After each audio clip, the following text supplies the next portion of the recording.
బ్రహ్మాండంగా. కొండా లక్ష్మణ్ బాపూజీ గారు ఉండే ఆయన పాపం ఆశ్రయం ఇచ్చాడు ఆఫీస్ పెడతామంటే.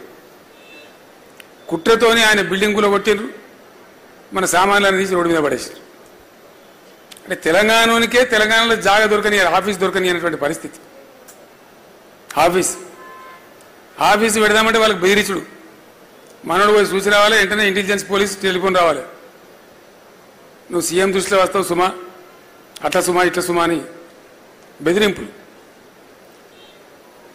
వాటి నడుమ ఉద్యమానికి ఒక వ్యూహం పెట్టుకున్నాం కాబట్టి, తెలివిగా పోయినాం కాబట్టి, ప్రజాస్వామిక పందాలు పోయినాం కాబట్టి, అహింసతో పోయినాం కాబట్టి, కొండా లక్ష్మణ్ బాపూజీ ఇంట్లో నుంచి మన సామాన్లు రోడ్డు మీద గిరాటేస్తే ఇగో ఇంత ఎత్తైన తెలంగాణ భవనం కట్టుకున్నాం.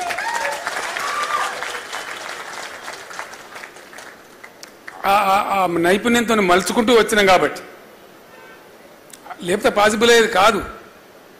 ఉద్యమానికి పర్మనెన్సీ వచ్చేది కాదు, ఎప్పుడో ఎగిరిపోయేది. సో అట్లా అనేక ఆటుపోట్లను అనేక విషయాలను ఎప్పటికప్పుడు తర్కించుకొని చర్చించుకొని మాట్లాడుకొని దాన్ని అంతా కూడా తీసుకొని వచ్చినాం. అనేక పర్యాయాలు రాజీనామా చేసినాం. జయాలు వచ్చినాయి, అపజయాలు వచ్చినాయి. జయం వచ్చినాడు పొంగిపోలేదు, అపజయం వస్తే కుంగిపోలేదు. సరే దాన్ని మలుచుకుంటూ పోయినాం. చివరికి చాలా చాలా చాలా ప్రయాసపడి రాష్ట్రాన్ని సాధించుకున్నాం. ఆ సాధించుకొని రాష్ట్రం అపాయింటెడ్ డే వచ్చిన రోజే ఈ రోజు, ఈ జూన్ 2.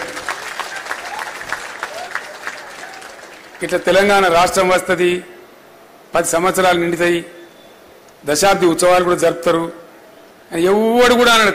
కళ కూడా లేదు కనీసం. There was no dream even, none. అట్లా ఉన్న తెలంగాణ 15 సంవత్సరాల సుదీర్ఘ పోరాటం. మీరందరూ మార్చుకోవాలి, ఇక 14 ఏళ్ళు 13 ఏళ్ళు కాదు. 99 నుంచి 2004 దాకా 15 ఏళ్ళు పక్క ఉద్యమం, తర్వాత 10 ఏళ్ళ పరిపాలన. 25 సంవత్సరాల సుదీర్ఘ ప్రస్థానం ఈ గులాబీ జెండాది.